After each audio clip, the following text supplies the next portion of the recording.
It's fun to stay at the YMCA. It's fun to stay at the YMCA. They have everything for young men to enjoy. I don't know. You can hang out with all the boys while we're doing woodworking. That was terrible, but I did it. But that was great to open up the show. That was perfect. Thank you very much. I appreciate that. Anytime. Welcome, guys. Got a whole new cast of people that have never been in the studio, never been on the show, never been on a show discussing. Yeah. But you guys have always discussed the trade amongst yourselves and to other people, no? Of course. Yes, of course. Right? Yeah. So I know Mike, he's the one that set this up, which is great, and I appreciate you guys taking the time to come out this way. Did a little bit of travel between you guys. How far are we going here now, travel-wise? 50 kilometers for me. Yeah, I'm in Toronto, so half an hour. Oh, it's not too bad. Not too bad. I'm just 20 minutes from here, like square one. You're the 403. furthest then. I was an hour out. Yeah, that's what I figured. Okay. Hour with traffic. Okay. Oh. Well, there's always traffic. It's Toronto. So I'll get you guys. So we have Trevor here, right? Yep. So, and how long you been teaching? I've been teaching for over 12 years. Okay. Yeah, part of that part-time, some of it full-time. But were you in the industry before you were teaching? Oh, definitely, yes. Yeah, Yes, what did you start as? I went through the program, the woodworking program from Conestoga, 3-year program. Okay. And I spent 16 plus years in the industry doing various jobs, anywhere from hand sanding all the way up through to engineering and estimating. And then got into the teaching. And got into the teaching part-time, and then Okay. that just evolved into full-time. Well, what I like is that Mike has set this up where we're going to have a teacher and then students. And then we're going to get both perspectives here, so then everyone can get a very good idea of how this all works, so they can, the ones that haven't gone through it or the ones that have gone through it will remember. And I've heard nothing but positive things about that school, right? So I have yet to meet somebody that said anything negative about it. Well, we get rid of them. Okay, and then next to you have Mitch. Yeah. And then I guess you're running your own business right now? No, I'm currently working for a business in Brampton. Okay. Yeah. Salzburg Interiors and Furniture. And I mean, I'm 28 now. I've been doing this for 9 years, give or take. 9-10 years. So right out of the school, right into there? Pretty much, yeah. Because my dad's a cabinet maker as well. So it just sort of just flowed on. Found a passion for it. And I mean, did the apprenticeship at Conestoga. Trevor was one of our amazing teachers, and it just went on from there. Mm-hmm. And I mean, I love what I do. Yeah. How many years your dad been doing it? Well, he's going to be 61 now. So between, I mean, all the years installing in the GTA area, which was around 20 to 25, and now he's a foreman at the company I work at, and he's been the foreman for 2 weeks ago was his 20th year at the company. Long run, eh? Yeah. Woodworking's changed a little bit in the last 20 years, no? Oh, it's changed a lot. Yeah. Absolutely. Yeah. But for the better. No, anyways. totally. The toys and everything, and all the new ideas. And Oh, the toys are a lot of fun. some of the stuff is a little too extreme, but we'll get into that. Mm-hmm. And then next to you, we have Nathan, right? Yeah. And then you're official. Where are you working, or what are you doing? I'm working around the corner from Mitch. We work together, actually, me and Saleh. Okay. At a place called NEFF, Beautiful Living. Okay. So we do high-end cabinetry around North America, essentially. So I started as an installer there about 5 years ago, and just kind of worked my way up and been loving it. So yeah, I've been all over the States installing, depending on where it is they send us. And So you guys are producing it, manufacturing it here, and then you're shipping it, and you're going with with the package to install it? yeah, everything's built in Brampton, and then we ship and we fly down and we install it. Yeah, sometimes it's 2 weeks, sometimes it's 5, depending on the size of the job. But yeah, I can only assume that the States, like one end to the other end, is choosing different styles of cabinetry, right? there's some, yeah. Yeah. A lot of our business is in Florida, which is all the same kind of style, as you know. Florida's just all What very- style would that be? It's very modern and colorful. They like color? they like a lot of color. They're down stuck there. in the 80s or Yeah. something like that? Like my device is playing? Florida. What's going on there? I don't know. Okay. Yeah, and then into the northern states, like into New York, some classic stuff and a little bit more modern. But yeah, you got a wide range, and we do literally anything and everything. So closets to kitchens to vanities to Well, anything that's got a door, a hinge, piece of wood, That's it. Yeah. pretty much it. Mm-hmm. Last? I come from a different background. I come from teaching mostly for 8-9 years, teaching French language, literature, and doing stained glasses. So I'm Artisan. Yes. So I've been doing cabinet making for about, this is the 5th year, I guess. I've been doing from wrapping, assembling, delivering, everything. Now we're working together. Actually, I'm working for him. He's my boss. Only at work. Only at work. Only at work. Yeah.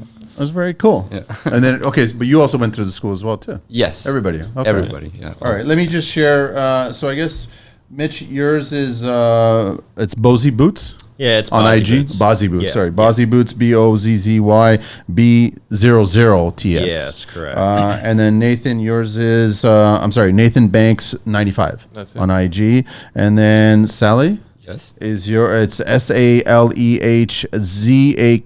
You can find him on IG. I want to do a quick shout out. I'm wearing Gary Mayer's t-shirt. Thank you so much for the tee, Gary. Mayer's Carpentry. I was with him yesterday. We're at the Living Lux trade show that's in town right now. It's the 2nd year that they're doing it. It was actually a pretty good show, a nice intimate show. A lot of designers, a lot of Botox, and a lot of lip filler. Lots of sites. Lots of sights to be seen. Yeah, lots of things to see. But okay, so I want to start with the students. How much have they changed over the years? Are they the same kind of person that walks in? Like, I want to learn how to master woodworking. Not so much. Years ago, they used to be more dedicated to woodworking. Now we get a mix of folks that are dedicated and others that, you could tell that mom and dad have said, go to college, Push. get something. Yeah. Okay. So we have a real mix. Whereas years ago it was more dedicated. These were folks that were really interested. But there is a divide between full-time courses and the apprenticeship courses. And the apprenticeship courses, of course, those folks have already have that work ethic. They know what an 8 or 9 hour day feels like. So when they come to us, they're all raring to go. It's almost like a mini vacation, I think, for them.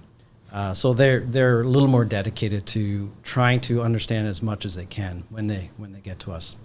Are they surprised that there's a whole world here that they had no idea about? Some of them are, yeah. Yeah. 'Cause we get folks that have maybe worked on stairs all their career, all their time in woodworking, and then we open up the world to veneer. We open up the world to solid wood, and now they realize that there's these other worlds, other things that they can do. I was just having this conversation with a woodworker, and I was like, are we ever going to run out of white oak? And can white oak be replaced with something else these God, days? I hope not. Everything's white oak nowadays, no? It is. It is. Everything. It's my nice. gosh. Listen, I'm not complaining about it. It looks nice. It's beautiful to when it's milled and when it's designed and worked with. But I just like, can we start using other types of woods, or is that not an option on the table? I would love that. Every single company, like commercially, that I've dealt with, they're all white oak. That's what I mean. I see All it of everywhere. them. Yeah. And there's no cherry, there's no walnut, there's not even any red oak. It's just like, okay, here's some white oak, but actually let's just stain this. Let's stain this black. What? Hello? I don't But know. we're not seeing a lot of that though. The staining dark. Are we? No, I It's well, all I over am. the place. Oh, really? I am, Yeah? yeah. It's all over the place. Yeah, it's quite fascinating. I'm like, why are you doing Canadians this? are doing that? Yes. Really? At least the companies that I've dealt with have, yeah. That's nice to hear. That's very nice to hear, actually. I just figured that there's other woods that we could probably tackle that would look. You guys would know more than I do, right? But I mean, even this table's ash, right? So it's like I couldn't afford walnut, right? But that's the reason why. But I mean, there's other options on the table, right? I think a lot of it has to do with market values, and so maybe white oak has come down in price, so people start to go towards that. When that starts to get low, then prices start to drive up, and then you see the shift. I We've felt it seen was this going shift. up. Wasn't it going up over the It pandemic possibly years? could be, Like it yeah. was just ludicrous. It was half and half. Okay. What Trevor is saying there is, it is true. Like that's a lot of the reason why they're going for that. It's just everything else is so expensive. Even past couple of years, like walnut, everything. I mean, yes, white oak as well. All the surge pricing, it was a lot. It's gone down a little bit, but It's almost like I would like to have seen that increase in price go to the person doing the work instead of the material being purchased. You know what I mean by that? Because I've always said it, that I think every single trade that does some sort of skill is underpriced. Their number always goes in, and the client or whatever the end purpose of it is always considered that's a little high. But I guess you guys are fighting mass-produced products. Yeah, and that's the problem that we see is it's not like if you're talking about plumbing or electrical, you can't really buy something cheaper there. Whereas in our industry, if you want a dresser made by somebody local, it's going to cost. Yet they can go down to IKEA and buy a dresser. It's probably going to fall apart in 3 to 5 years, but they look at the price tag. They don't look at the quality that's there. Do you guys spend the time to educate them? Or is it even worth educating them, the end user? Depends. I think that depends on the person. I mean, I maybe all of us have a different opinion of that, but it totally depends on the person, what they're looking for, what the end factor is, their price point. There's a lot of factors in that. Okay. I want to get a sense of your background and why you dove into this world, and then everybody else as well, too. Mm-hmm. I dove into this world just simply because of my dad. I saw his passion into it, and I mean, I did it in high school. I did woodworking in high school, and it was interesting. You guys still had a shop? Where? At the high school level? Oh, yeah. Yeah? Okay. But sometimes we get co-ops, but not really too much anymore at my shop. But you know, from that point on, it just, like I said before, it just became a passion. Like, I enjoy being meticulous with stuff. I enjoy having patience, touching up stuff, making stuff look nice, going through the grits, you know, 100, 150, and, you know, skipping my grits and then going and making sure it has a nice stain to it. Like, it all goes together so well, and it's so satisfying. Nathan? Yeah, I've been working with wood when I was a kid. We went to Boy Scouts, and we'd make little rally cars. We'd race down a hill, and so working around wood tools for a lot of my life. And then in high school, I had a great opportunity to had great teachers in high school that taught me a lot, which just accelerated my passion for it. And then college, I went to George Brown just to do a basic piece of paper. Parents wanted me to get a piece of paper. I see more now the importance of it, but at the time didn't really love that. And then that just, You didn't love it because you weren't really learning the same that you were learning from the high school moments? yeah, I learned more on the construction site than I did in school. Right. Yeah. So I Not knocking them or anything like that. Never Yeah. been big on school, so never been a school guy. But I think that's common in trades. School's right over there, huh? You know? Yeah. That's a different kind of school. That's a good school. That's totally different. Okay. Yeah. Apprenticeship. Yeah, working with experienced tradesmen out of school, right? That Trevor's learned so much from him, and other teachers is totally different. And they have real world experience, and that's a totally different experience than a regular school, Monday to Friday kind of thing. Okay. So.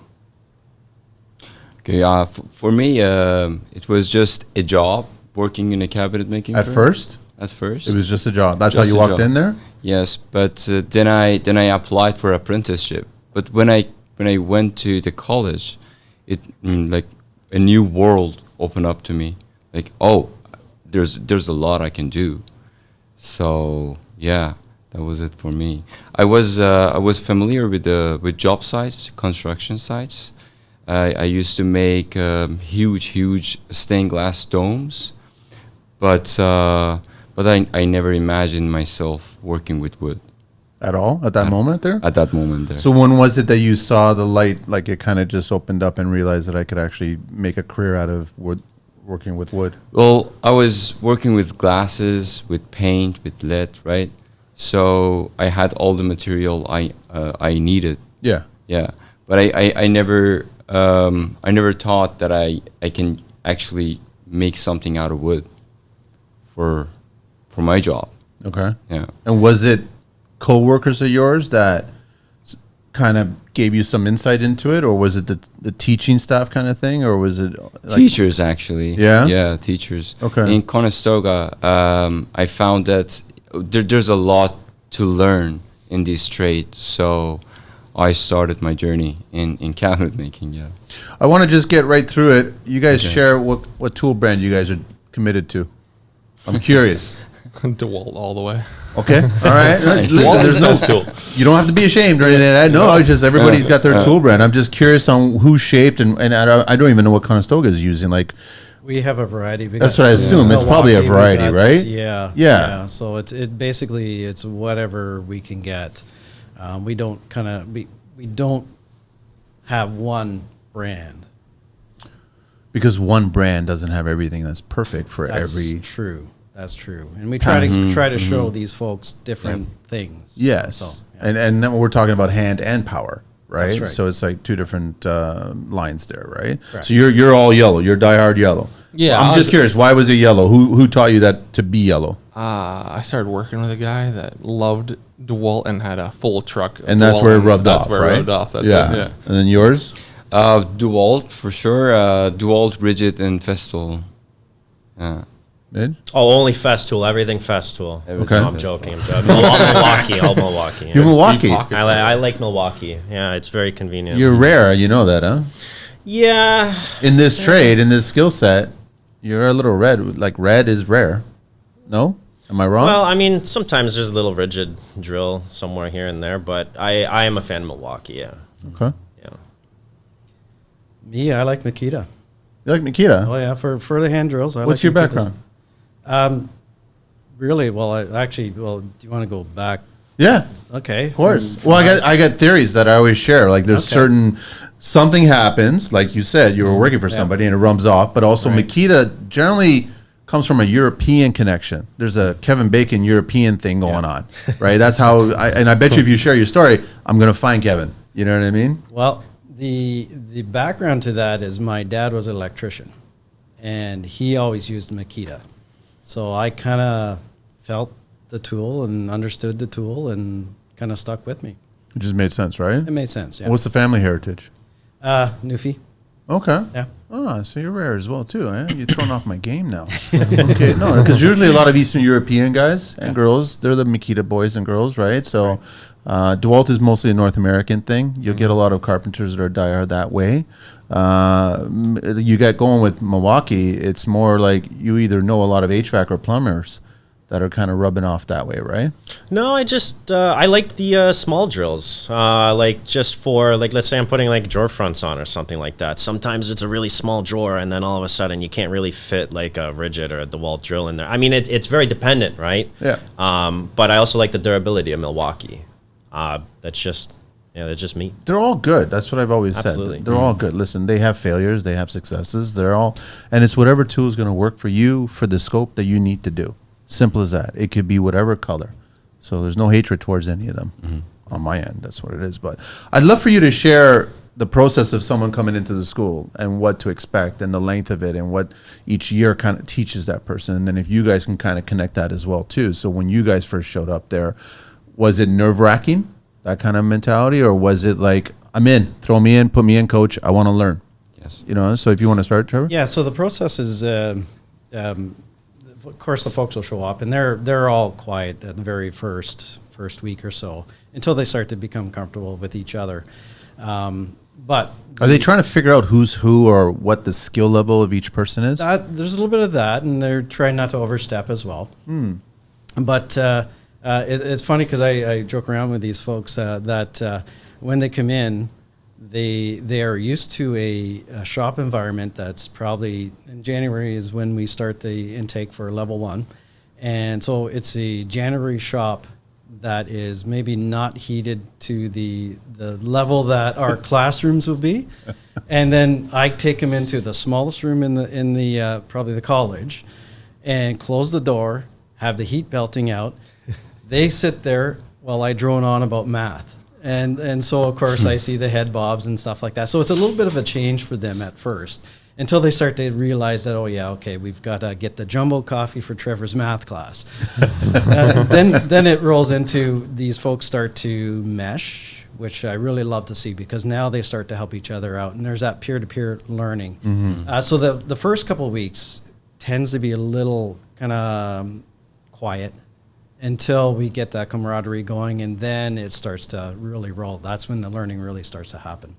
And where does it start to excel from that point? Like when they start finding people that they can work with Is that when it starts? Yeah, so that's probably because their ideas start to challenge themselves, and they're like, "Listen, Yeah. I need kind of assistance here." That's right, and you will find somebody that has done that job before, and they will help their neighbor out, and kind of you get this back and forth sort of thing. So that's probably in about week 4 or 5 you start to see that happening, that the folks start to gel, and of course when they come back for level 2 and level 3, they're really familiar with each other and their classmates, and it works great. You really see that growth, especially from level 1 to level 2. You really see that growth. How many levels are there in the 3? 3 levels, right? Yep. And then you guys just grow from there at that point. What happens in the second level and then the third level? How so? School-wise, like what are you excelling? School-wise, it's just add on to what they've learned. So first level is basically the basics. What is wood? How does it work? Why do we do the things that we do with it? Level 2 is now, let's add to that. And so we get into drafting. And level 2, they develop working drawings for their capstone project, which then in turn, level 3, they build that capstone project. So it's the whole process of learning what happens beyond just the project. So when they're working, building cabinetry, what happens behind the scenes? So they have to go through the drawing process, through approval process, and then, of course, then take that drawing and build. Mm-hmm. Yeah. Okay, then you guys coming into this environment, how was that experience? I think it depended from term to term. I don't know about these guys, but first term it was like getting to know each other, getting our I guess acquainted with each other. It was a fun time, right? I know for me, second and then third semester, we're making our capstone projects, trying to figure out what we want to do, our drawings. It was like a little bit stressful, but then you go into the third semester. I mean, for me personally, I was pretty stressed because I made a walnut waterfalled 8-quarter just coffee table, and it was stressful. It was super stressful. Getting 10-foot lengths and then making that waterfall, making it all go together with 2 drawer boxes, and it went together well. Were you thinking you bit too much? No. I think it was just the application. So because I really tried to challenge myself that third semester. Now I'm not a solid guy, right? So I deal all with laminates and stuff like that. Everything laminates, okay? Laminates, veneers, that sort of dealio, right? So, but when it came to the solid, I was like, you know what? I want to do this.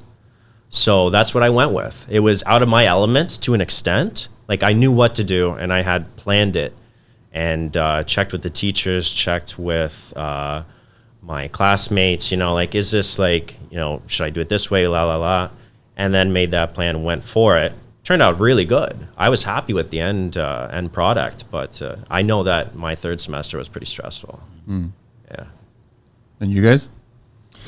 Yeah, starting off, like Trevor said, you're quiet and conserved and, just learning. I think as the different semesters go on, it's a lot like work. As you start a new job and as you get more and more, it felt a lot, by the third semester, it felt like we were at just a fun job with no real major, commitment or responsibilities, but you're still able to do the stuff you love. But there was that stress level. So it felt more like a work atmosphere. So I think, which is really important, right? Because they're trying to teach us to be effective in the workforce. So that's how it felt to me. It's just like starting a new job, and it just built and built. And by the time we left, it was like you're working a regular job. How much is that instilled in you guys, where it's like you start realizing, or I guess it starts at the school level, to let go? Because you could be so committed to a project, and then it has to be sold. It has to be, put out there. And maybe you don't get the dollar value that's associated with it. So is it difficult to let go of it? Oh, yeah. Yeah. Yeah, definitely. You have to make it work. It's like, that's the thing with being a cabinet maker. I find if you make a mistake, how do you fix it in half the time? Right? Yeah. You have to be able to fix that. How do you go around the parts to be able to fix that? Right? I had a couple of issues with my cabinet the third semester. Just gluing those joints together, the waterfall joints, I was like, man, that was the part of that whole semester that I was most stressed about. Like, how am I going to make sure that this goes together well? Because there was also a back on it, right? And I was like, man, this is stressful. And as soon as that was done, I was relieved. Everything went together after that smoothly. It was just like butter. And you guys? For me, well, the first year for me was the best one. But the second, Because it was a new world. It was like Yes. new things were happening. Exactly. Okay. I found that, okay, this is serious and I can learn, right? It's not just a job for me. And the second year was hard, mostly because it wasn't about the cabinet making or about the college. It was most about about COVID, right? And the third semester, I was feeling like a cabinet maker. You know, it was easier for me than the second one or the first one. But the first one was, I have good memories of it. Yeah, I was passionate about. This is where my passions towards woodworking starts. So it was. What's the drop off like? Because I mean, we hear about other career options where you're getting into med school, you get into law, you get into whatever, and you got a lecture hall, and you got hundreds and hundreds of people in there, and you got the professor coming out saying, "All right, who wants to be what?" And everybody puts their hands up, and then he goes, "Oh, by the way, just the front row is going to be in the workforce." That's not the case with woodworking. That's not the case with tradespeople in general, I think. But there is still some drop off, right? You guys saw some people that you probably were getting acquainted with, that you were learning from, that probably decided they didn't want to be a part of this world, right? Was that not the case? It was a little, but It's a little. yeah. Just that's what I'm saying. It's probably small, right? Well, the apprenticeship is the drop off is very little. We find that you may see one person, maybe two people out of that, let's say level 1, that don't come back for level 2. Okay. There's some that will defer it. They may be in a job that takes a lot of. They're busy in that particular month or two that the folks are coming back to school, so they defer for a year. But most of the times we see for level 1, level 2, we see the same group get together at the same time and come back. It's level 3 is when you start to see that divide a bit. And the drop off, easily probably 4 people, 3-4 people that kind of either defer or don't come back after level 3. And no idea what the reasoning is behind that. Whether We don't they know. get Everyone's busy, got personal lives. right, Everything's exactly, going on. or Yeah. they maybe change jobs. It's hard Yeah. to say. Yeah. Yeah. And then I guess you guys, I mean, was it easy for you, because you mentioned about the solids, but it's 2024, right? Like solids are not the norm. They're veneers, right? So it's a lot of engineering going on. But I'm sure that you guys are teaching, it's living, breathing wood. It's a natural element. So it reacts differently depending on what you guys do to it, right? And we've all learned those hard lessons. Sometimes we're building something and the glue held really well, but it split the wood, you know, and you're like, wow, that's amazing that happened. But you guys, you educate them on that. You guys learn. Did you guys grasp that really well? Yeah. Yeah, coming in, like you're realizing that this solid material is a living, breathing item, right? Yep. Either we don't grasp it like in the book sense, or we grasp it physically doing it, right? Like I literally went, so at my work, I went on the CNC and I made a little groove out saying wood moves, right? And I went and put it on my bench, and it's still there. It's just hanging there, right? It's just like a little remembrance thing, you know, because it moves, right? It So, moves. you know, it's a rule of thumb, if anything. You know, Any other? it's not a lot. It happens a lot, It's like I can right? hear Trevor saying it. Yeah, I Rule say it all number the time one. at work. All the time, yeah. because it does, right? And also the idea of homes, like how people keep their homes and the humidity level, like all that crap. It all factors into that stuff, right? We all discovered that firsthand when you're putting a project or you're building something. You see it; it just happens, right? But it's hard to explain to clients, and you guys that's the business side of the industry, where you start educating the clients on what's going to potentially happen to this piece, right? Yeah, sales side. Yeah, Was that a fun side?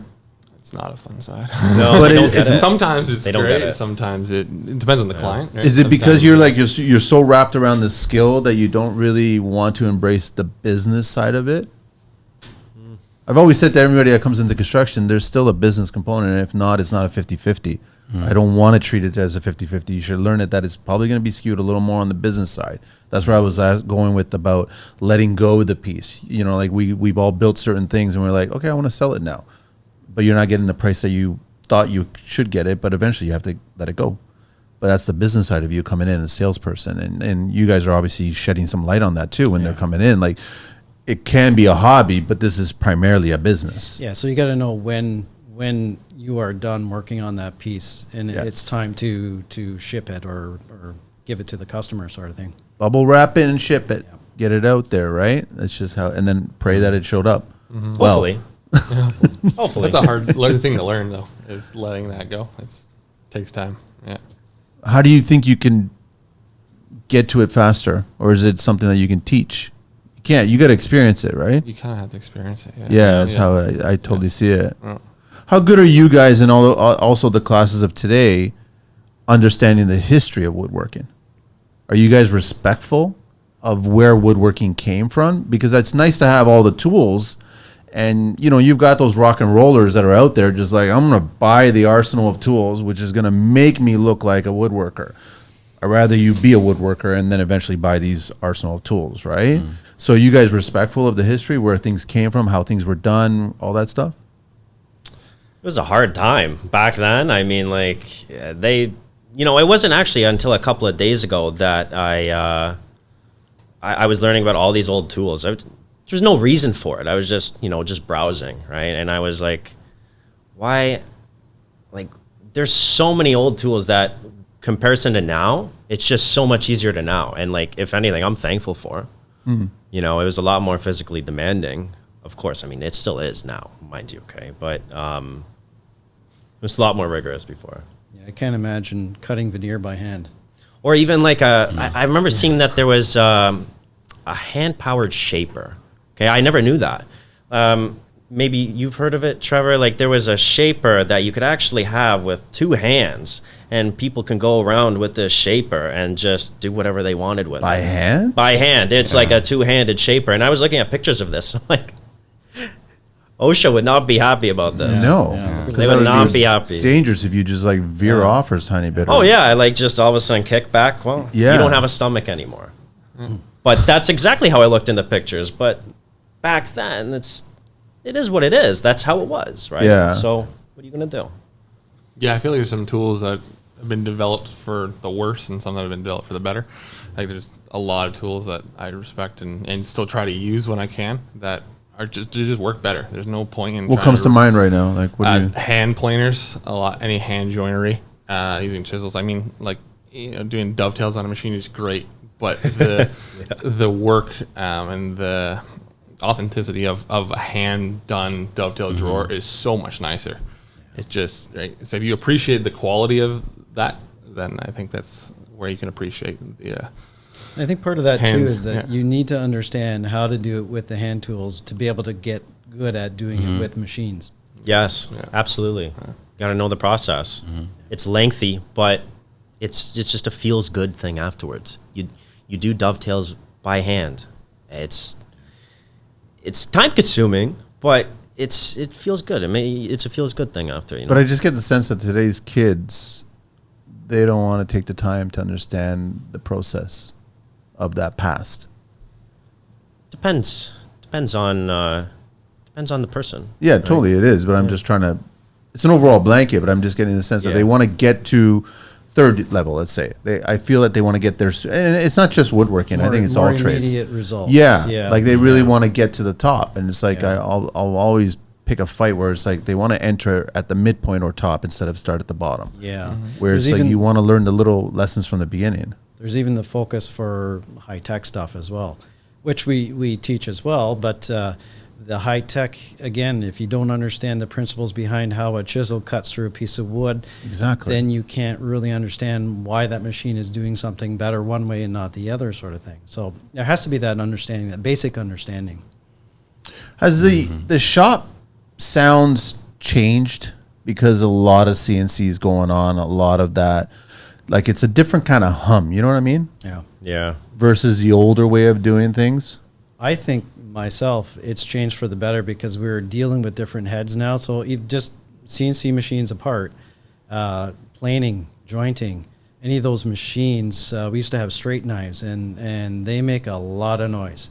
In our shop in particular, we've got helical heads, very quiet.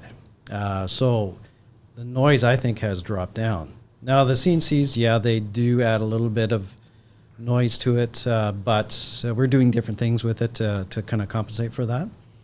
How quickly were you guys to learn the whole dB thing, decibels, and understanding that certain tools, including impact drivers, whatever, are just well outside the norm of health and safety? First year, we were taught that, right? Yeah. You guys are totally bringing it up, right? Yeah. Because, I mean, it's not the coolest to be, and I come from a generation, we never wore the muffs, right? We were always just doing things, and it was like, now we're getting it because we have the ring in, right? So, but that's what you want to try to avoid, right?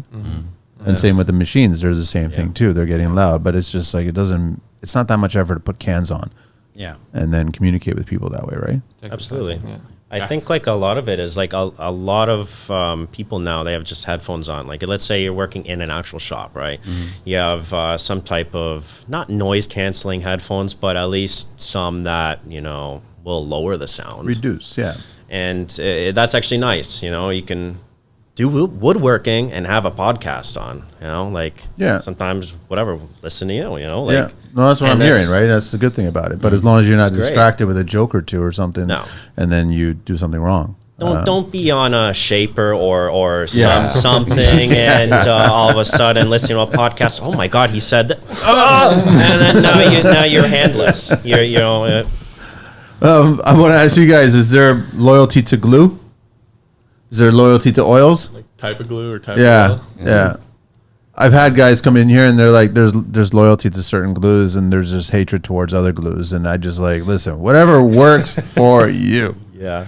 I mean, that makes sense. They probably screwed up like a $10,000 thing because of some type of glue not working out correctly. So it makes sense. Yeah. I don't have one personally. No? Yeah. Don't work with enough finishing Me stuff neither. to really have Me neither. preference. Yeah. What do you guys at the school? We've got the regular PVA. It's polyvinyl acetate. I like myself for personal projects. I like the carpentry glue. I find it's a little thicker, Elmer's. a little more expensive. Yeah. Yeah. So brand wise, I don't care, but I like Just good old carpenter yellow good old glue. carpenter yellow glue. Yeah, That's it, yeah. And it tacks up a little bit nicer, grabs the wood a little bit nicer. So it's just a personal thing for me. I've had PVA glue before that was like water, and it was horrible to work with. Just saturate into the wood? Well, it just oozes out everywhere. Yeah, Oh. it was messy. It was So Yeah, I it like sounds that like a thicker mess. stuff. Yeah. But I find that PVA glue does hold really well. Oh yeah, it's good. We use the Yeah. same stuff that we did at Conestoga at work, Yeah. and you break the wood before you break the miter. It's unreal, but it is everywhere. Well, then it kind of makes you feel good when you break the wood instead of the miter, right? You're like, I actually did it right? Yeah. Right and wrong. Yeah. Yeah. Just a lot of cleanup. Yeah. That's just the pain of it, right? That's what it is. Did you guys feel you were ready when you were done? Like you were ready for the world of woodworking? Or you still had things to learn? Oh, still had a lot. Have a lot to learn. Even still today? Even still today. Absolutely. Yeah, absolutely. Yeah, absolutely. Like for me, at the end of my third semester, I had all my hours for to write the Red Seal right away. But at the same time, too, I didn't stop learning. I'm not going to stop learning because it's just honestly, woodworking is becoming very like innovative now. Yeah. So many cool technologies out there. Like even for me personally, like I'm thinking of getting a like just a hobby CNC, possibly even just some type of I don't know, laser engraver, stuff like that. 3D Like a little printer. 3 foot by 3 foot or something? Like a little. Yeah, something like that. I'm looking into it. I mean, there's a little bit of like, you know, put down on the money side, but you can do a lot of stuff with that. Like, you know, well, maybe even 3 foot by 3 foot. It depends on the bed, but you know, you can make your whole kitchen just from that if you have a good CNC. Like, It's true, yeah. I mean, really, I mean, that's all that we do at our shop is all of our gables, everything is just cut all by CNC. We don't even use the dado machine anymore except for drawers. It's just perfectly cut every time. Are you guys done with live edge and epoxy or what? I think I have like one job coming up. I'm done with it. I'm done with it. I'm It's sorry. starting to phase out. Yeah. I was phasing out years ago for me. Like I was just done with live edge, and epoxy is okay. It depends on the scenario, but you get a lot of guys sharing on social media. I mean, it's wonderful to see the back of an alligator going through wood and all this stuff like that. But I'm like, how practical is that table? Can you have dinner on that table? No, you can't, right? It's more of a, I guess, a man cave, or like it's just a showpiece. Like there's still some practicality behind the woodworking, isn't there? Like that you guys have to be conscious of it? There's a lot of it that goes into it. Like you go on YouTube, you look up guys making tables where they have like, there was one table I saw and some guy did some little Star Wars thing in it, right? Little miniature AT&Ts in the middle of it, and then it's like a whole fight going on in the middle of the table. And I think he epoxied it or something. He did epoxy, yeah. Yeah, okay, maybe Yeah. he wants the same thing. And it was really cool. But I was like, man, I don't know about that. I would be afraid to even look at it that it's going to scratch. I don't know. Like just out of nowhere, I'm just like, this is too precious to literally do anything on. That would be me personally. If I made that, I would be like, just don't do anything on this, please. Couldn't agree more. It's cool to look at, but Yeah. not really practical. I do like that I'm starting to see some, but not a lot of it, mixed materials. And so I'm starting to see, instead of the epoxy options, they're starting to go with like either different kinds of concrete, different kinds of metal inlays and things like that. I like that you're now getting the woodworkers to start dabbling in different materials to connect with the woodworking, which poses a whole new world of challenges for you guys, right? Yes. Because now we go back Yeah. to science class, right? Yeah. Yeah. We work with a lot of man-made stuff, so we don't work at all any solids, really. Some headers and jams when we do doors. But Few mainly- sometimes, yeah. Very rarely. So it's all man-made product, and all integrated, steel and metal and glass and mirrors, and so Right. it's all stable, right? We don't Yeah. work with that aspect of wood moving, so we don't find that a lot. What we do, I find that's more of a challenge with solid wood, right? But that's where you get into the furniture pieces, right? You start getting people challenging themselves. I'm even seeing some people work with leather and incorporating it with the woodworking, right? Like almost you're stretching it over the wood and then you're framed. And I mean, I like the idea of you thinking outside of just woods, different species. And you're actually thinking about, well, what can I do with this? What can I do with that? And that's where I would like to see that whole epoxy live edge world start to go, where people start dabbling into other traits. Like concrete is a big one for me. I like the concrete, as we all know it, is that traditional sidewalk gray looking, but that's not concrete. Concrete is so much more than that. There's different versions of it, right? And plus, I mean, I'm starting to see certain trades bringing in the whole Venetian plastering idea of micro cements and things like that, and that still works really well with wood. And I'm seeing what people are figuring out things outside of North America, and it looks beautiful. It totally looks beautiful. Well, I mean, even now, concrete and epoxy, that's not my world. I know very little about it. I mean, how would you connect the two? Like from your own?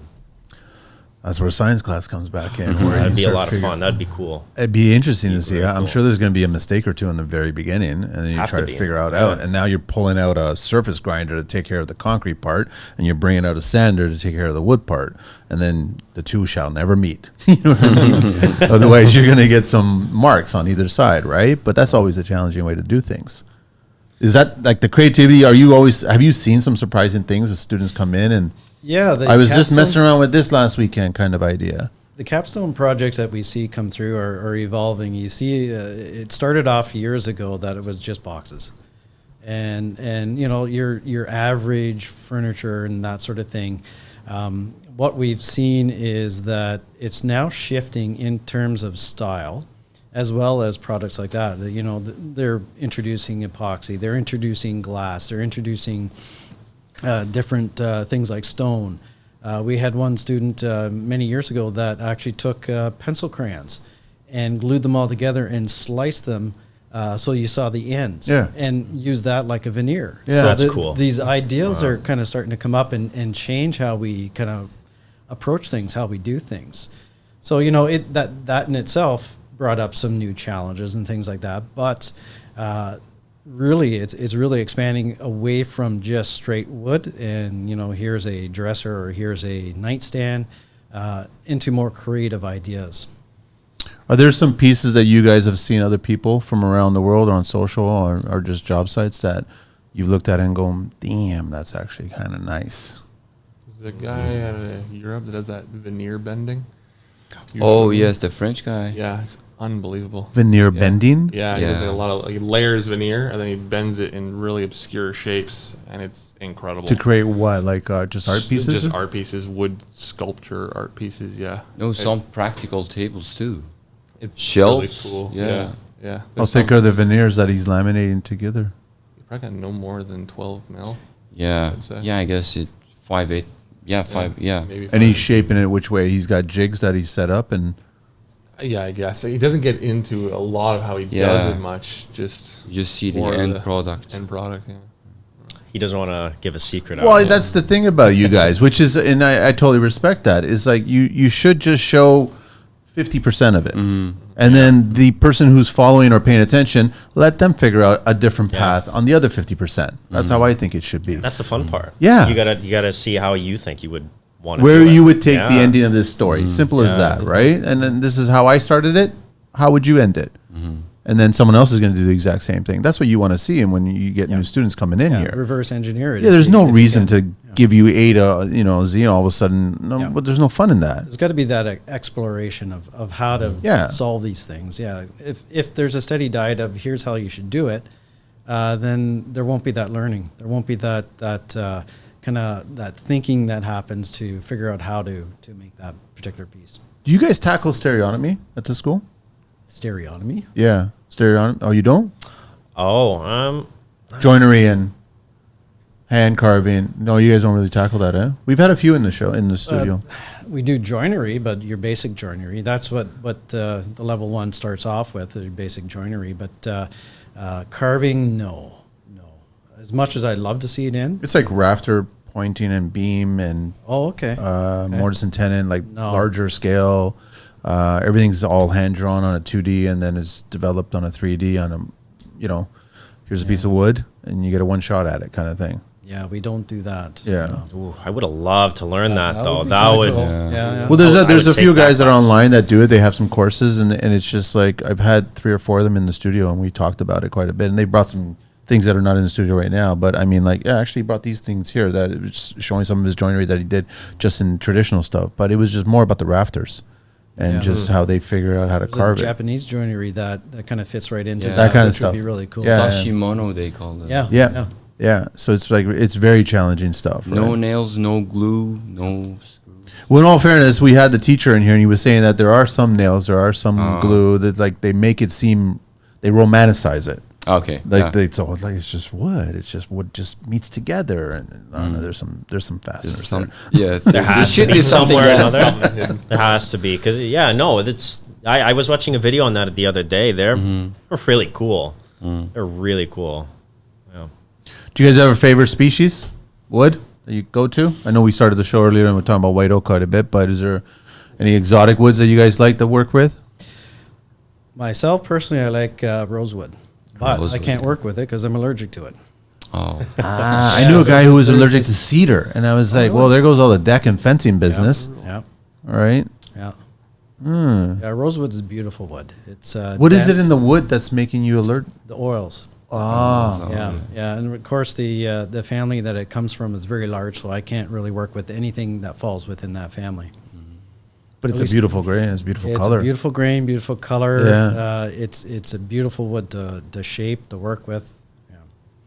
You guys? I love working with cherry and purple heart. purple. Beautiful okay. combination. Yeah. Mhm. Yeah. Oh, I don't have a favorite, but walnut, teak, purple heart, and zebra wood, Mm-hmm. Makassar. Yeah. Mitch? For me, it's hands down. It's zebra. Zebra, Right? It's yeah. zebra wood. Toxic as heck, right? Not gonna make a cutting board out of it, but I would love a centerpiece. Close second, it has to be walnut. I love walnut. I don't know everything about it.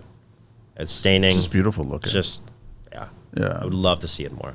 How come nobody really talks about all the glue that's put into a cutting board and when you use it for cutting board purposes? They don't think of it. Even the same don't reason they think put of it in it. a dishwasher afterwards. Like a lot of Who people. puts a handmade or even machine made Unknowing clients. into A lot of people do. a dishwasher with a water temperature of 140, I think it is, or something. Yeah. Who puts that in there? I don't understand that. Don't know. They what do you- it? They don't do. know what you don't They know, I don't- guess. Yeah. They do it. Clients. They don't. It's very unfortunate. And then it comes out and it has to be rebuilt again. And then it's just thrown in the garbage or used as It's done. firewood. Sorry, It's- don't throw it in the garbage. it's Use done. it as firewood.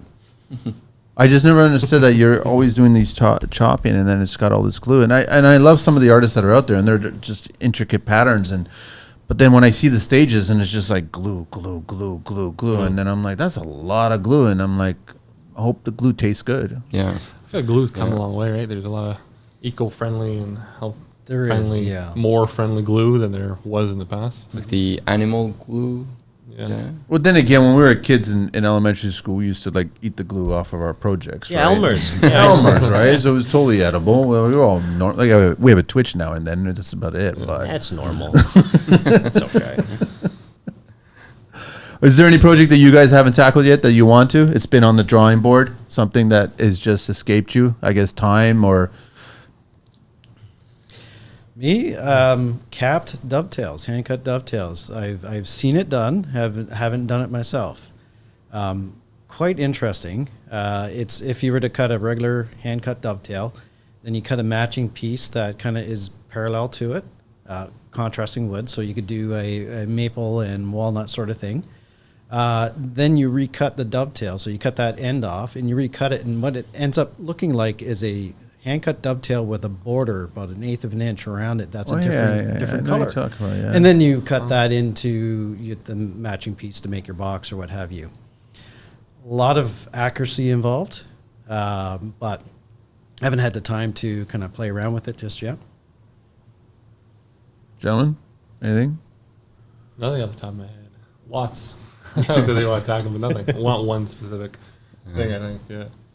Or curved parts, maybe. We're all man-made stuff, right? So I think of just curved panels and wall paneling and that kind of stuff, and different Layers materials. with panels or shaping them, or yeah. Just I'm an installer, so putting things together the final is more kind of my thing of what I love, not necessarily building it. I enjoy building from a hobby perspective, solid wood stuff, but I much prefer installing the stuff. So, yeah, big curved walls and ceiling panels that are really tall and long and have different materials integrated into them. The kind of stuff's really tricky and fun to tackle. We don't do enough of it, and it'd be kind of cool to do more of it. Well, there is this Persian style of stained glasses, which are part is glasses and between is wood. Me and my wife, we used to restore the panels of Persian stained glasses. Okay. But actually making it is one of my dreams, to be able to make that. So you're working with the lead and the glass and the wood. No lead. No lead? Wood and glass, that's Just it. wood. Oh, just wood and glass. Yeah, just wood and glass. So between the glass pieces, just all wood. Yeah. For me, that's a hard choice. I don't know. I would love to make my own like dining room set, table, the whole china cabinet thing. I've never done anything to that extent. Whether it's out of solid or veneered products, I mean, I don't really know, but I would love to do that. Would it be a more contemporary style or more traditional or a mix? I think a mix. Okay. I think a mix. Just the entire process of it. I know that it would be one hell of a dining room set. I would love to do that. Just don't have the space. Well, then that's how you got to design a dining room table that can fit into a small space and when needed be larger so they can accommodate a larger group, right? It's true. Which is interesting. Yeah. Are clients these days smarter, respectful of the craft? Depends. Clients we work with have a lot of money. Don't really care. They say, build it. I want it like this. Build it. As long as it looks good in the photograph? As long as it's good. Yeah. We work with a lot of high. Yeah, but high don't class those clients that high end care. clients still go up there and touch it? like, is that not a thing anymore, or is it just us weird people? We always touch wood, right? Don't we always touch wood? Yeah, of course. It's more of an But aesthetic. those clients, do they not appreciate the touch to wood and see the craftsmanship and the joinery and the? No, I don't think they touch wood or grass. I mean, Yeah. I don't know. Our clientele at least doesn't. They like the look of it. They like the aesthetic. It's a big trophy. It's a big show. Yeah. are people still doing like the whole wood library study? That's not a thing anymore? Not the traditional way. No. No? No. All flat, modern. Yeah. Yeah, everything flush. Yeah. Flush cabinetry. Euro laminates. Euro laminate. High gloss. Yeah. Painted. Yeah. But then when we travel and we go to different buildings and we walk into and we see this craftsmanship from some century ago or whatever, we're in awe of it. And we were like, I would love to have that in my own place or something like that. But we start calculating the numbers behind it. And we're like, oh, that's why we can't afford it. But people who can afford it, they're not choosing that. Such a missed opportunity, no? Yeah. I think it's the I agree. understanding the work that goes into that. Like as a woodworker, you walk into a vast library that's got wood paneling and wood shelving everywhere. You can appreciate that. Yeah. You can appreciate the work that went to it. But if you don't understand woodworking, then maybe it's just a lot of wood. You know. But it's such a shame because it's and I'm not knocking the drywallers, and I'm as much as they think that their most important trade on building a structure, which they're not. You have an opportunity to create something interesting on that wall. Yeah. And when I say interesting, it's like some sort of detail paneling or what have you, and then also the ceiling. Like I agree with you. Like clients will spend more time and effort trying to figure out that piece of furniture, that table or that end chair or whatever it is, or possibly a coffered ceiling, or even spend a little bit of effort on the hardwood flooring that they're deciding on, whether that's, I don't know, Merbau or something like that, or some exotic wood on the flooring. But then they'll just dismiss it and just put drywall on the walls, which is, why not do something interesting panel-wise, right? Yeah. Like I saw at that show, there was a gable of a kitchen that integrated a bead. It was a very unique bead on the gable side of a kitchen panel, and it integrated the cold air return. Oh, okay. And I actually was looking at it, and I saw briefly, because you could see the darkness of the holes in between, so they just eliminated certain sections of it. And I said, that's pure genius, because now they just hidden this, integrated into it. And I started thinking, why can't that be used on a wall application in a standard home? It can. Sure, you can just fit it into the drywall. And that's what I'm saying is that the woodworkers, I think, would start coming up with those ideas, but the clients need to listen to you guys so then they can say, sure, we want to get that done. But it's kind of sad to hear that they just want a picture. Looks good. Yeah, that's There's still some that do. usually it. appreciate Of course, yeah, but the majority of it, right? Majority of it is, yeah. And that's what we've had a lot of people in here saying that just the Canadian mindset is about being safe and secure and just choosing what won't rock the boat, so to speak, right? Yeah. But is- Something you can sell easily. Is the boat made out of wood or is it made out of fiberglass, right? That's where I go back to, like, do we not stare at old wooden boats? Like, do we not stare at and we appreciate the quality of that craftsmanship? And why not do that in the entire house at that point, right? Absolutely. Like for me anyways, if I see something cool, I'm like, how did you build that? Yes. Yeah. That's my go-to. I'm like, how did you do this corner? How did you put this together? What was the process look like? What did that look like? And that's always the interesting thing. And it's just like, you just try to think ahead. Try to think ahead 5 steps or something. And there's a lot of that reversing going on, right, with Yeah. the students. Reverse engineering, yeah. We get that a lot too. The students want to do something. How do I do this? They show you a picture. How can I make this? So there is that issue of having to reverse engineer it all. And what's it like online for a woodworker? If they want to, before they get into school, is there a good amount of resource online for them to get a good idea of what this is about to be for them? Or is it just a bunch of showboaters kind of thing? I think there are people that are sharing so much on YouTube and on Instagram. For Yeah. sure. Yeah. Okay. Yeah, I think there's a lot you can learn. Yeah. I myself, I follow a lot of guys that I pay close attention to and learn a lot from. Yeah, just online. It's all the tricks. Like you go on an Instagram reel, YouTube, like short, something like that. And all of a sudden there's a guy, this is how you scribe this in a unique way. Like there's not just one way to scribe something, right? But, oh, okay, like he's doing it this way or something. That's cool, you know. But I think there is a lot of resources out there. A big one being YouTube. Yep. Like the amount of time I've spent on YouTube just looking at how certain people do things. And I'm like, wow, you know, I never would have thought to do this. You know, that's the really nice thing about woodworking, though. You know, a cabinet is a cabinet. It's a box, right? But there's 100 different ways to build it. Yeah. And that's the cool part of it. You hone your technique. You find your way. What is the most efficient? What is the best way to do this? Can I add this to it? If I screw up, how do I fix that? I love it.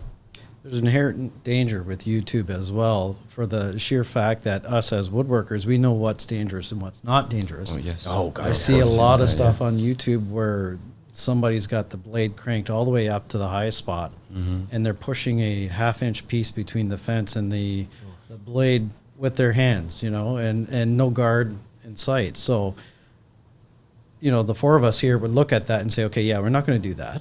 But average homeowner that sees this YouTube video and looks at it and says, oh, I can do that. And, you know, of course, we know what happens after that. So there's that danger there. There was a video that I did years ago, like 10, 12 years ago, where I actually put ash, thermally modified ash, similar to this wood, in a shower, in a real wet.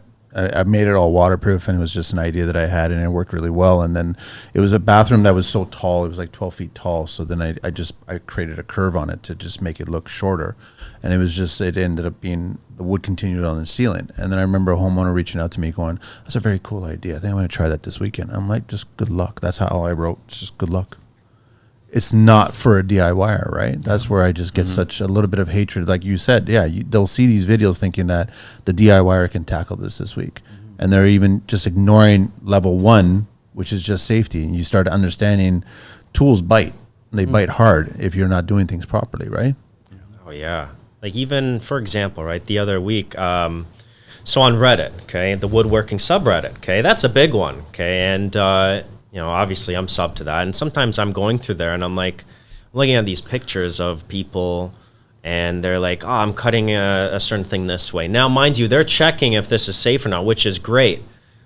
Good for them. Thankfully, they're not going to lose a hand, but the setup that they have is like the most unsafe thing I've ever seen, and I'm like, wow, like, do not do this. And thankfully, like, a lot of other people other than me are also saying the same thing. So it's not just like a divide, you know. It's, you know, it's a pretty safe consensus. Do not do that, you know, like, but exactly like you're saying. Are they aware of it? Are they responding back to some of the comments and saying, yeah, no, I just set it up for the video, or yeah, I messed up? You know what? 25% of them, some guy was like, you know what? I posted this and I went and did it anyways, and then it broke. And I was like, huh, okay, well, but the other 75%, you know, they're pretty receptive. I mean, a lot of people in the woodworking community, pretty respectful about that. You know, like, if there's somebody that has more experience than you, and you know, they're telling you, okay, this might not be the best way of doing it, try this instead, or take it into thought. You know, it's up to them how they ultimately like lead from there and go from there how they want to do it. But at least, you know, they're taking it into a factor. Like, kind of goes back to your respect thing. We've learned to respect that experience. I don't think that's in the kids, like you're saying, nowadays. They don't necessarily respect that experience and what might go wrong. They just, I'll just figure it out. Yeah, that's where the I'll learn history the hard part of way. it comes from. Yeah. I mean, we've all seen those videos online where you're seeing these just open blades, it's just monster blades, and they're somewhere in Asia, and the person who's operating is not working with 10 digits, right? Like, there's obviously something happened at some point, but it's a little scary, right? I mean, I even get nervous sometimes when I see plaster or styrofoam crown guys, and they take the guard off, and they're using a concrete blade. Concrete blade will still bite. It will still leave not a little bruise. It will bite. You know what I mean? But for them to achieve the cut that they need for that miter, they have to have the guard off, which is really scary at that point, right? Yeah. When I see things like that, my fingers shake. Yeah. It's nerve-wracking. I guess the thought process is you start thinking about all the projects you won't be able to build later on if you're removing your two main tools, right? Exactly. Mm-hmm. Yeah. Are you guys hopeful of more and more people getting into this trade, this particular set of skills? You think there's a lot of people that are wanting to get into this? I think there's a lot of people that think they want to get into it. That's a good way of putting that- it. Yeah, Yeah, that's I a good way to agree. put it. Yeah. Yeah, they show up to work and they think one thing, and they are hit with a harsh reality. Yeah. Yeah, I think we're seeing that a lot. A lot of the new hires I have, they show up, they're all excited, and they're beat down after 3 months because they're like, I didn't think this was going to be like this. I didn't think it was going to be this hard to learn this. I wanted to be at the top already. There's a lot of that. What is it? The like the prep work, or like just the math process, the sanding process, like just It's like everything. It's just like Everything. there's Yeah, work sure. involved, right? Yeah, you need to experience it to know it. It's not something you can just learn on a chalkboard. Well, I think they come in with the expectation that they're going to be put on the most elaborate job, and Not always the case. build some fantastic project. When reality is, you got to build that experience first before you get onto those types of jobs. Yeah. Like nobody likes sanding, right? Nobody likes sanding. If you like sanding, please tell me. I It's want to give you a therapeutic gift. at times, Okay? but I mean, but at the same time too, you need to learn how to do it. You need to learn how to go through the grits. You need to know what you're looking for. You need to have like your little strobe light going through something like a solid piece of wood. Is there imperfection there? I gotta get it. I gotta do whatever I need to do to it. And nobody wants to do it.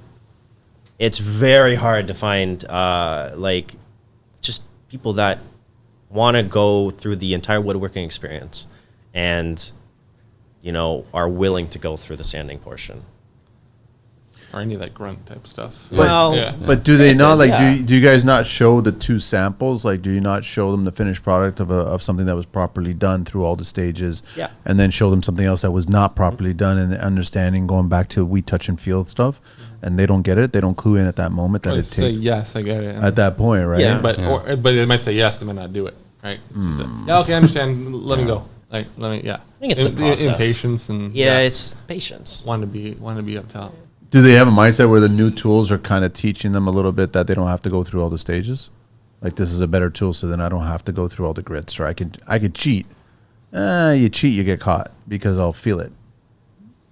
Depends. I think it depends on the application. Depends on what you're using, wood-wise or finish-wise. What's the hurry? Is it the money motivated, or is it For that? them? Yeah. Yeah, definitely. Everybody wants that, 30, 40, 50 bucks an hour, but they don't want to know how to get to that point. Like I said before, right? If you make a mistake in woodworking, it happens a lot, right? Something doesn't go right somewhere along the lines. How do you fix that in half the time? Yeah. In order to do that, you need that experience. You need that, like, let's say the sanding experience, right? Like going through the grits, right? You gotta know what to do in these certain like situations in order how to fix something. They don't want to do it. Yeah, I heard it said many times. A good woodworker is not someone who can do good work, but who can fix and hide all their mistakes. I've said that about woodworking a million times, that woodworking is a basic knowledge with a bag full of tricks. That's really what it is. How do I fix that? How do I machine this when that machine is broken down? It's just all those little tricks, and that comes with time. And then, but the truth is, I guess the market doesn't really appreciate that, or they don't see any of that. They don't see that. any of it. Yeah. They're not even aware of it, right? That's right. But they just see the end product and they're like, wow, that's an amazing piece. But they have no idea what hurdles you guys jumped to get it to that point, right? Yeah, cabinet making is very unique. There's so many processes behind the scenes that Yeah. nobody thinks about. You get the job. The designer does the drawing, does the draft, right? Goes through estimating, and then it has to go through the company draftsman. Then from the company draftsman, it goes through the actual cutting process, taking the drawing, getting the parts, thinking about how it's going to go together, changes that need to be made there, and then it goes to the cutting process, the layup process, other processing processes, and then it goes to the bench, assembly. What goes wrong on the bench? Something didn't go to what you wanted to do, and then all of a sudden, then you stage it. You put it all together, see how it looks nice, blah, blah, blah. But perhaps it goes to finishing. Then you go through those stages. And then it comes back from finishing. Then you stage it again, how it goes together. And then it's like, wow. Get to the bubble wrap, man. I know that's what they're waiting for. I know. Nobody sees that. No. Nobody I think sees that. the step that you forgot was that when it hits the bench and you're sanding it ready for finishing, Yeah. that's when the customer calls and wants a different color. Yeah. Oh, yeah. Different species Yeah. of wood. Yes. It's a sad, long process, but it's all necessary. Every single piece of it. How many times have you guys had conversations with clients and they see the sample that you've given them and then they see the finished product and they don't see the same thing? But you've already educated them that the grain pattern, it's a different tree, or it's maybe even the same tree, but it was harvested at a different time. That whole fiasco. You guys go through that all the time, right? I don't. Probably 25% of the clients. We do a really good job of showing them that at the beginning. We've been really on top of. But how big of a sample are you showing them that? We'll do like sometimes we'll do a 3x4. Oh, really? That big of a, wow. With veneer especially, and then we buy like one set of veneer, one log. Yeah. And then we give them a sample of that veneer, and then we use that veneer for their entire job, so that they see that range before they purchase it, right? So they understand the range. Have you not encountered sometimes, because I've been down that road before, where even the same batch was just like slightly off, and I don't know if like we were fighting natural daylight, we were fighting artificial light, we were just like, I don't get it, and I kept on getting to the conclusion of the tree was just slightly different at that time of the history of that tree or whatever. Something happened. Maybe someone was urinating on it. I don't know. Something happened, and it just made it a slightly. And then you're trying to match it together All the time. and they're looking at it back and forth. They're like, "Is it my eye? Is that eye? Like I don't like." And I don't get it. Then we have to change it. We just have to change it. Yeah, we get that in all finishes too, not just veneer. No, paint. yeah. We did a kitchen, and we had it fully installed, painted, and the sample was slightly off. 27 Birkendale. We all hate that job. We ripped the entire kitchen out, repainted the entire thing, and reinstalled. What are we talking about here, shade wise? Like, Shade, like it was so minor, Yeah, but just a shade, natural light to LED shop light, right? It might match perfect in the shop. You look at it, it might match perfect on the machine. Gets to natural light, and it just. but were they in the shop when they looked at the sample? No, not necessarily. Not usually. I remember that. Yeah. There's a way out for Yeah. them. That's the thing about it. There's a slight way out, and then you guys have to rip it all out. Yeah. Yeah, it was fun. That doesn't happen often. I think that's the only time. But that's part of the world, right? That's just, That's just, and so anyone who's listening, like, just prepare for yourself for that. You're going to have clients that will be willing to pay what you're worth, but then if they don't see exactly what they want, it's a conversation, right? Yes. Yeah, we used to, when I was in the industry, we used to have the clients sign off on our color sample. So we'd spray it up and put all the color that they thought that they wanted, and then sign off it. And we had that piece of wood that we could always Reference. take back and hold up against the cabinetry and say, this is what we match to. What if they like took the same sample and then took the finished product and was like, there's a little discrepancy, even though they signed off on it? You always get that. Yeah. Yeah, I mean, There's not much you can do there because the Yeah. wood is a living, breathing thing. course. It will change. I think you put the email of your optometrist on the back of your card yeah. and just send them off. And just like, better, worse, something like that, right? Could just say you're a daredevil woodworker, right? You know, you just work by feeling. That's it. You know, it's. I'm a rogue. That's all it is. Don't worry. This is part of the process. This is why you hired me. Yeah, I can sense the wood. It tells me it's right. It's talking to you. Do you hear it? And they'll actually agree with you. That's the thing about it. Yeah. Yeah. Are they Then saying- they'll pay extra because they think you're crazy. How's the hardware these days? Are we going crazy nowadays? Is there some new interesting things coming out? There are usually Europeans, Yeah, it all Yeah. stems from the Italians or the Germans, right? Germans, Austrian. mostly. Austria. Okay, yeah. Yeah. Who's got the best hardware these days? Or is there a Um, preference? Are we going back to tools and glues kind of thing? Depends on what the Yeah. It application depends. is. Yeah, Okay. it depends. But usually Austrians and Japanese. Who's the Japanese brands that are? I don't remember exactly, but they are very innovative. They do a lot of the hidden kind of things that are buried or inside the wood, right? Yeah. Yeah. Yeah, which I've seen I don't know a what few- they're called either, but No, I know. Yeah. I've seen some of them. I'm like, holy cow, that was never a thing back in the day, right? And now it's all coming out and being a part of almost every piece, right? Because people want all this hidden stuff. They just want it to look like there was just a piece of furniture attached right there, right? Because magic. There's no hinges. Any new like kind of hardware things that you guys are seeing that are interesting, people are asking for in the cabinet world? I think NEFF is dealing with a lot of really interesting hardware. Okay. A lot of your like latches and stuff like that. I mean, I know that you guys are a fan of Blum a lot. Blum is cool. German.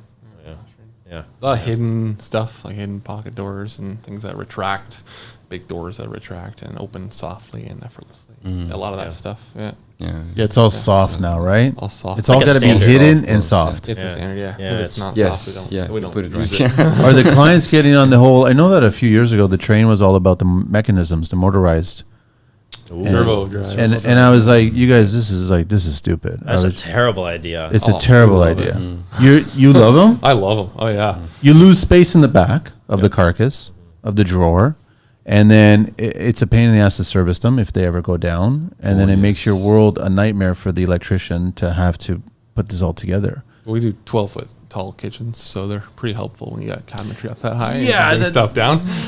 It's useful, and when people have so much space, it doesn't matter. So from that perspective, from a client perspective, they really love it, and from our perspective, yeah, it's hard sometimes, but But from a quality perspective, it's to really just nice. touch the face of the cabinet, and like when you could just pull it, like I don't. It's unneeded strength being used. You know. That's what it is. I agree, it's unneeded, but it elevates you as a company being able to do that. Until and the supply kid that. or the dog keeps on touching the same spot over and over and over, and then you just got oil film marks, and you might as well just put Yeah. print dust on it at that point because it's just going to stand out, right? That's why I don't think it. I don't know. Is it still people, clients asking? They're still asking for it, huh? Yeah, touch latch and all hidden. Are they completely quiet? Because normally when I've seen them, I've been in trade shows, and it's like there's a hum, right? So you Yeah. can't really tell if there's noise there going on. Just light hum. Yeah. I wonder how expensive those things are. Like, I'm sure they're not cheap. I know, like, from hardware that I see from like Richelieu and stuff like that. You know, can be quite expensive. It'll add up because you start talking about yeah. how many carcasses you're dealing with here. Yeah. Not to mention the electrical you have to run. I don't think it'd be too much because it's all run on drivers, so it's like minimum amount of that, right? But the problem is that if you start going down that rabbit hole, you're gonna get those clients who are gonna start asking you to accent light everything. And I'm not a huge fan of all the accent lighting going on everywhere, right? I don't need runway strips everywhere I go in a house, right? It's actually quite popular. Well, I know why they're laughing because that's a lot in their kitchens and everything, closets. Lighting's everywhere. Everywhere. But it's like what is that called? You walk by and it just turns on. Like, is there a specific name Censored to that? lighting. Just censored. What do you mean, all the lighting. accent lighting? Well, the Yeah. staircase, yeah, that makes sense. In the middle of the night, you're intoxicated, you need to go up or down, and you want to safely go up or down. But I mean, like, toe kick, back of the cabinet, underneath the lip, on the countertop. Like, that's a lot of light, right? Everywhere. Yeah, Yeah, open everywhere. cabinets, and that's a big thing in closets now. Yeah, We do closet. all open cabinetry, face frame, with all lighting integrated. So now you got to fold everything perfectly, hang everything perfectly. Not very functional. It's not. But it looks beautiful. The cabinetry looks beautiful. It does look great in the photograph. Yeah, but it's too bright. Like you walk into the room and whoa, you know. It is. As I agree with you, it's way too much light. Even though it's dimly lit, it's still way too much light. And even staring at an LED is still a lot of lumens right into your eye, right? Exactly. That's why now you start adding it everywhere. But that's where the mixed materials. Now you got woodworkers coming in. You have to start having conversations with electricians, Yeah. channeling, aluminum extrusions and whatever else you want to start designing, whatever else is going to be. Like I think it's like less than 10 years ago that stone was being backlit. And now stone being backlit is just a norm thing now, right? Now you're starting to backlight panels of stone in shower applications. So it's like, how far are we going to get from doing a veneer and backlighting that and seeing the grain? If that's not, is that happening right now? Is that? Oh, I haven't seen nothing like that. That's wild.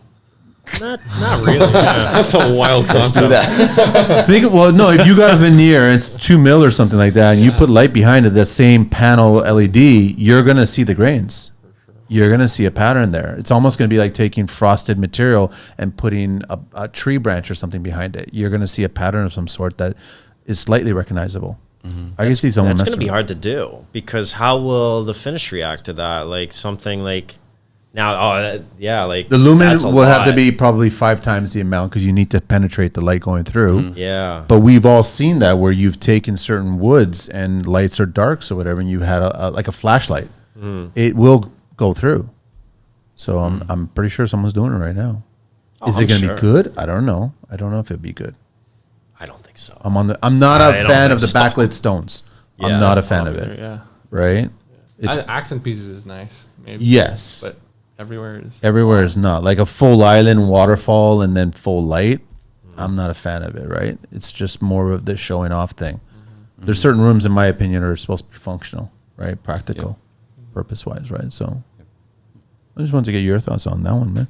We're getting close to wrapping up, guys. Anything else you want to share that we tell the younger generation, the older generation, or the guys? Like, I love hearing about engineers that just quit their job and became a woodworker, right? I totally love that. Like, I want to do stuff with my hands. I don't want to do stuff in the office, right? We do see a lot I of know. that as well. I know you Lawyers, do. I know. Financial people. Yes. Because they had no purpose in life until they picked up a tool. Oh, it's peaceful. It's a little cathartic in a way, you know? Yes, that's why. Yeah. So, and they get a thrill out of it, and then they're starting their whole second career, right? Or third career, whatever it is. So, any words of wisdom for everybody? Anybody? Stick to it. Stick it out, yeah. Yeah, Watch the blades. Yeah. Yeah, watch your fingers. Go in with 10, come out with 10. do the grunt work. Sorry? Do the grunt work. Endure the grunt work. Every trade. Just No, do but it. to gain that experience. Yeah. Appreciate what the finished product is going to be. Like, do you find that in like other trades that you talk with? Do you find that's also like a major problem with them too? Like, that's just all around the board. They all isn't it? want to be at the top of the horse. Like, they don't want to do all the hard work. Yeah. I recently ranted about it. I just said, you guys all want to enter at the top. Yeah. You don't want any bumps and bruises at the bottom. But those bumps and bruises are the ones that are going to teach you how to get out of a situation when you're at the top. Yeah. I guarantee you, instinctively, it will just help you. You'll know what to do. And if you don't do those hardships at the beginning, you'll be lost. And then you'll be like, what do I do now? Yeah. Yeah. So, I think every trade has to do the hard work at first and just accept it. Get over that hump and just move it.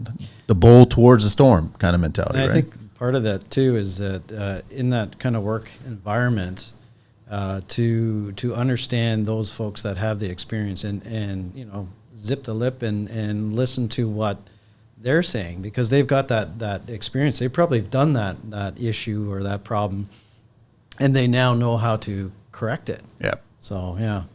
Like you guys said earlier, it's really about how you guys solve your mistakes. Yeah. Yep. The bag of tricks, right? Yeah.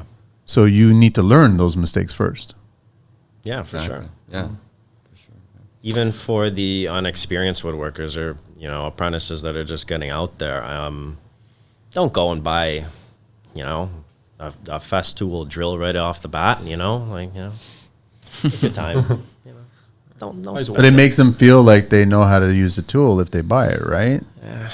I disagree. I know I disagree. Like, Just don't do it. just get a regular whatever tool you want, or borrow a corded version of it from somebody that wants to Yeah. get rid of it, and just start working your way up. Eventually, you will get to the one tools that you Yeah. want to buy, and they'll be yours. And Yeah. you can engrave them. You Yeah. can put your initials on them, and then you can build things, and then you can give that dirty look to that person who wants to borrow it. Yeah. You know what I mean? But you have to get to that point, right? Yeah. Yeah. Totally. We all have to get to that point. Trevor Hibbs, right? Yep. Hibbs, Professor, School of Engineering and Technology and Trades of Apprenticeship at Conestoga. And then your email to get a hold of you. I can share that, right? Yep. THIBBS at Conestoga, Conestoga C Yep. .on.ca. And then Mitch, your email is mitchbosnyak at gmail.com, and his email or his IG is BOZZYB00TS. And then Nathan, NateB95 at iCloud.com, and then your IG is NathanBanks95, and then Saleh. Saleh, yeah. Saleh. Sorry, man. I just It's all right. I'm used to it. no. Well, you kept on telling me call him Zach. Call him Zach. SALZAKAR @gmail.com, and his IG is SALEHZAKK. Yes. You guys ready for the 12 questions of construction? Oh, heck yeah. We'll do the 12 questions of, I guess, woodworking. We just Okay. do this at the end of every single show. There's no right or wrong. You guys can't get any of these wrong. You can veto them if you want. What is your favorite woodworking word? We'll just go, I guess, from Favorite. woodworking word. I can't think of one. Yeah. Pencil. That's what a lot of people Sharp forget to pencil. bring with them. Yeah. Sharp pencil. Finger joint. That's a good one. Just grab it. I wanted to say that. Installer. Grab it. Just grab it. Describe it better. Yeah. Something like that. Something related to scribing. Scribing. Okay. Least favorite tool. Least. Least favorite tool. So, like a brand or No, it could be anything. It could Oh, be okay. metaphorically. It could be Okay. anything. Sanding block. sanding block. Ooh, I mean, somewhere along the same lines of sanding. You know what? I'm just gonna go ahead and differ from that. Say shaper. Yeah, I was gonna say the same. These things are terrifying. Yeah. Or yeah, I'd agree. Yeah. Shaper? I was gonna say shaper actually. Yeah. Okay. Hand screwdriver. Which one? Phillips, Flat, Robbie? Any of them? Whichever. Yeah. Any of them? What woodworking sound do you guys love? Oh. I would have to say the CNC running. I The quite CNC enjoy that running, because yeah. if I programmed it, In the middle of it or at the startup? Or as it's no, the middle of it. in the middle of it? Yeah. Okay. It's always that startup when you're kind of, okay, did I set those depths right? And you kind of, until it starts to run, once it's machining what it's supposed to be doing, and then, yeah, I quite enjoy that. For me, probably spraying with spray gun. Just the sound of paint coming out or lacquer, sealer, whatever. I don't know. Oddly satisfying. Yeah, it is. Yeah. Love a good hard piece of maple going through a planer. General classic planer. That's loud. Yeah, I love Yeah, it. loud. Yeah. Or mo- Shaper. Shaper. Yeah. Favorite beverage? Scotch. Any particular brand? Single malt, I don't care which. Hennessy. Don't really have one. But if I was to say one, I'd say Scotch as well. It doesn't have to be alcoholic. Like, I mean, You could say Mountain Dew. yeah. Man, Dew's good. You hate Mountain Dew. Do the Dew. No, I love Scotch. Coffee. Coffee? Yeah. What turns you on and off in woodworking? I would say really well done joinery. Turns you on? Turns me on. And then it turns me off. Poorly done joinery. The end stage before my elevation is going to be wrapped up. That's the nice part. That's what I like. Okay. Like just looking at that and just taking it in. I built this. It's great. Thing I hate the most is if I am very specific. This is very specific. If I'm cutting aluminum, okay, and just the sound of aluminum. I hate working with aluminum. It's a horror sound. I hate it. Yeah. Horror stories. Walking away from a final install, when I've scribed every piece and haven't used caulking.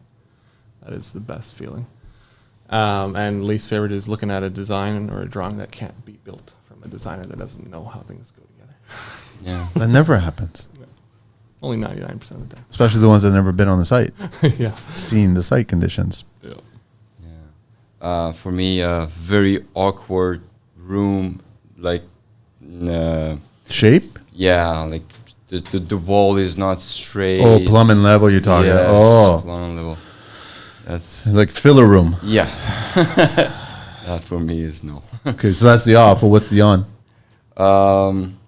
The end grain. seeing the end grain, like a surface with end grain pattern. Yeah. That's nice. Favorite curse word? Curse Oh, word. crap. Well, this one can range.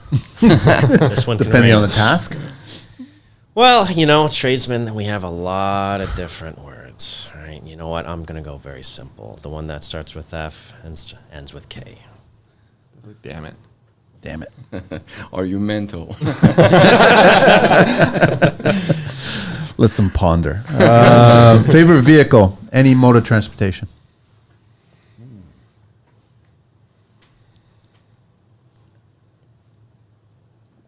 Canoe. A lot of portaging going on? Yeah, not recently. No, in no, my but earlier season's years, coming around. Yeah, Yeah. yeah. My joints and bones don't like that so much anymore. You know what? Cars have been giving me a lot of trouble lately, so I don't have a favorite car right now. In this Any current, mode of transportation. It so can my be, feet, have, Okay, you know what? perfect, They perfect. haven't screwed me over this week, Perfect. so we'll leave it at that. R34 Skyline GTR. in blue, of course, right? In blue, of course. Of course. For me, it's the sound of old train. It puts me to sleep. The click. Yeah. The little rackety. Yeah. And all made out of wood. Yeah. See what I mean? Yeah. I would love to see the Go train to be all old wood school. You know? Wouldn't that be Yeah. nice? More people Yeah. would take the Go. Yes, I guess. I like that one. What do you guys miss from your childhood? You're asking me to remember that far back? If you can. I guess. A lot of children, adults out here, you know, Yeah, in the that's industry. true, yeah. Or, what is it called now? The wagon wheels. Oh, Yeah, haven't had one of those in a long time. you talking about like the radio flyers, right? Is that what you? No, I'm talking about the dessert thing. Oh, the Like dessert. yeah. Oh, I know what you're talking about. Yeah, yeah. Joe Louis, yeah. Same thing, right? Well, Wow. kind of Similar, the yeah. biscuit No, they're with the different. marshmallow and covered in chocolate. Yeah. They're both unhealthy. Like it's Yeah. just, Absolutely. What do I miss from childhood? Probably not having to worry about money, or just generally like, hey, bills. Yeah. Getting banged up and being able to get up and do it again. Not having to go to physio. Sounds like you have back issues. Kids never went to 26 physio, going eh? on, Kids didn't go to physio. Yeah, 57. But if you come. For me, both my grandmothers. Yeah. Nice. What profession do you guys want to attempt one day?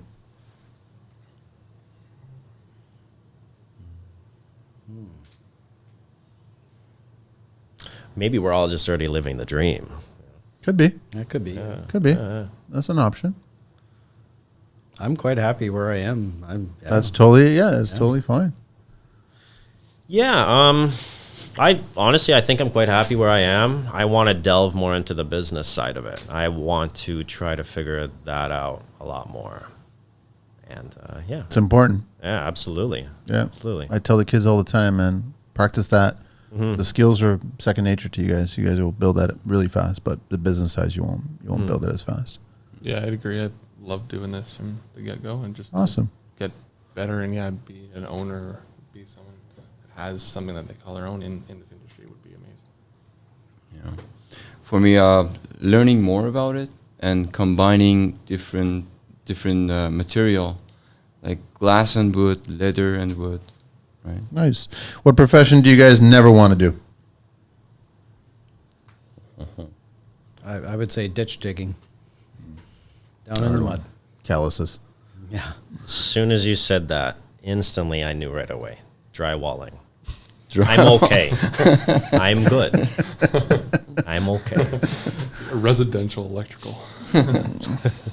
Residential electric. All right. Driving. Driving? Yeah, I don't want to drive people around. Last question. If heaven exists, what responsible. would you like to hear God say when you arrive at those pearly gates? Here's the wood shop. Yeah, make me something. Welcome home. I don't know. Nothing comes to mind? Yeah, nothing comes. Nothing comes to mind? Gentlemen, thank you very much for your Thank time. Really appreciating the conversation. Thank you. Enlightened a Awesome. lot of people, and hopefully you. people are listening and appreciate the words that you guys shared. So Thanks for having us. thank you very Absolutely. much. Yeah, thank and you. we're going to do the second show with Mike and his group, and then we'll get more insight there. Thanks a lot for having us. That's Yep. it. Yeah. Thank you. We're out of here, you. guys.